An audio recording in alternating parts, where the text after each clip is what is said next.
I speak my English better than I do my Chinese, but I will never be an Englishman for 1,000 generations. What a bar. Let's talk about it. First, speak the English language better than I speak my Chinese language. But I'll never be an Englishman in 1,000 generations. And I have not got the Western value system inside. It's an Oriental Eastern value system. But I use Western concepts, Western words, because I understand it. But I also have a different system in my mind. But I say a person who gets deculturalized, and I nearly was, I know this danger. He loses his self-confidence. All right, those words were said by Lee Kuan Yew, the great statesman, a father of Singapore. And I'm not going to lie, I'm a pretty big fan of him in the sense that I think that the ideas that he had and the philosophies that he had and his reads on culture were so good. If you guys want to watch more, definitely click that link down below. But I'm going to be showing some clips from Lee Kuan Yew because really he talked about being an Asian in the West decades ago. And he basically predicted the Asian American identity crisis, or I guess Asians in the West identity crisis. And he was pretty on point about it. And, it's something that we talk about quite a bit on this channel. But, yeah, no, I've been a fan of Lee Kuan Yew for many years now, trust me. I just haven't really talked about him on the channel. We're gonna go through some clips, let's talk about it. I may speak the English language better than I speak my Chinese language. But I'll never be an Englishman in 1,000 generations. All right, man, he said 1,000 generations. I don't know about 1,000 generations, but I understand what he means, that as long as you are phenotypically or genetically Asian, you're gonna be seen as Asian. And this is something a lot of people don't realize, because I think people have so many different life experiences. Sometimes if they grow up in a neighborhood, they really honestly don't feel like they're Asian, that they're different from other people. Then there's people who have felt like they were ridiculed and teased and discriminated against for being Asian their entire life. And I think those are still all valid. What I will say is that in America, I feel like the idea of being an American is a lot more fluid of an image than being British. I think it's changing now in Britain. It's changing everywhere in the world. But because America's values are based on immigration, and therefore I think it's easier to see a non-Anglo white person as American. Also because there's Black Americans, and they have been part of the American identity for a very, very long time. And Lee Kuan Yew made sure to talk about knowing one's culture and how that gives you a lot of confidence. And you'll see that he really focuses on confidence in a lot of his speeches, because I think that's what happened to him. And I think knowing your culture being that probably immediately the easiest way to identify what culture you come from is probably where your parents come from. So it could be mixed, or maybe your parents are both from the same village in Asia, you know what I mean? But that is probably your starting culture. And then the rest is kind of your choice and who you identify with over your times. I think just knowing your culture, which also comes in how you're perceived. Your culture is not only dictated by other people, but I do think how you're perceived in your context that you live in does matter a little bit. So you should also understand that. You think that knowing your culture has helped you gain confidence? Is it fun? Has it made your life fun? I don't know, but it probably brings you confidence and peace to some extent. Anyways, let me know what you think in the comments down below.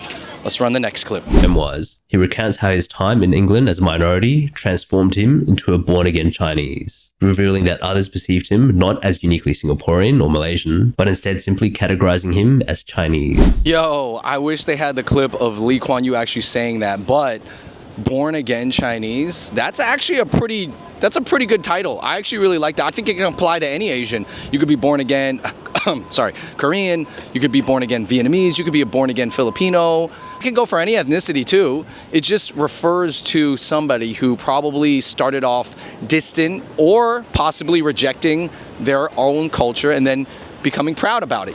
And proud, when I say pride about your culture, What I'm referring to is like you seeing the beauty, the power, and the purpose. I think you have to see all those things to truly appreciate your culture. It doesn't have to be 10 out of 10 on all those. You don't have to think, oh, your culture that you come from or your parents' culture is the greatest ever, bar none. But I think you have to see some value and purpose in it. And the purpose will drive the incentive on why you want to be more into it. The power in it is just, I think the power, what it gives you, confidence that it gives you, and then the beauty of it is just like, you just gotta find it fun and beautiful. And there's some even aesthetic or linguistic appeal to it, you know what I mean? Like, it's fun. It's possibly they're robust languages. I'm not just referring to Chinese, but you know, Cantonese is considered even a more robust dialect than Mandarin, you know what I mean?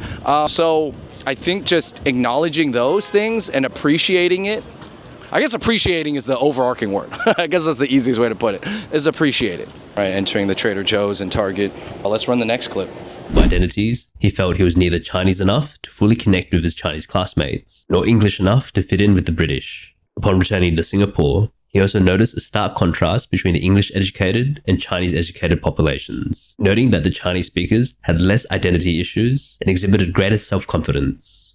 To keep our sense of identity, our sense of our place in the world, the second language is very important. Otherwise, you lose your confidence. No photography or sound recording. Let's see how this goes. Go against the rules because everybody at Trader Joe's is so nice. So tempted to get these jalapeno and cheese wontons. Is that more Asian or Western? Oh my goodness, I thought these said China dragons. All right, guys, I just got back from Trader Joe's. I didn't want to buy too much because I knew I'd have to carry it while I filmed the rest of this video, but I actually just remembered I have a physical therapy appointment soon. So I got to run to that.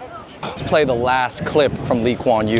Most concerningly, Lee was worried about the impact of Western media and influence on young Singaporeans who frequently consume content in English. He warned that those who become indoctrinated by the values of a different culture risk become culturally lost. Unless you're careful in bringing up your young so that you don't lose your own bearings, your sense of place in this world, who you are, what you are, continuity with what you represent, your culture, your family, your values. If you watch Murphy Brown, or I don't know what's the latest on American sitcom, and you believe you're part of that culture when in fact you are not, you'll become rootless. All right, so as you can see, LKY, the man, he focuses a lot on being rootless. And why does he always? Because the reason that Singapore is what it is because people kept their roots to an extent. Now, actually, Lee Kuan Yew himself would later regret a little bit of the bilingual policies that he would enact, like that were super strict. He wishes it was more flexible, but ultimately he was happy with how it turned out. I think when it comes to being in the West and having Western culture as you operate in the West, it makes sense. I think it does make sense to adopt some American culture when you get to America. But if you're in Asia, like a Singapore, you don't have to consume as much American culture, but that's usually just because it's the most popular culture and people want to attach themselves to what is most cool and most popular at the time. Obviously, what I'm saying is that I think you can survive in America not being very American, but to thrive, I do think you have to embody some American values. But then again, you don't have to act American in order to contribute a lot to America. And I think that's what a lot of more of the super right-wing side, they get wrong because they're like, oh, America was better when everybody just acted American and all the immigrants wanted to be American. That's when America was at its best. But I'm like, that's just the timing of it, because at any point in time, there was always immigrants who came here that became Americanized, and then there was always a portion of those immigrants who didn't. And then they would always just more be within their own bubble. And I think that what a lot of people do not realize is that happened as long as immigrants have been here. Just at a time, it just felt like all the immigrants bought in. But there was never actually a time when 100% of the immigrants bought in. So you can, hi, what's up? I like your videos. Oh, thank you. Yeah. No, I appreciate it so much. Photo with you? Yeah, definitely. All right, nice to meet you.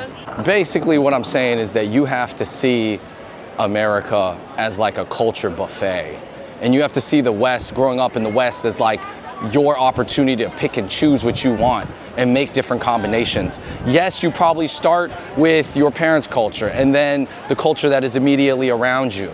But from then, you can kind of make a conscious effort and even pick stuff up a little bit later in life if you want. I know plenty of people in New York City who are like Asian, they prefer Asian food, but they have a mixed group of friends and they like Latin dance the most, but they'll listen to rap the most of their music. So it's like, it's just a mix of cultures too. So you just really have to pick and choose. But at the end of the day, I think Lee Kuan Yew is right in that you have to have your roots somewhere.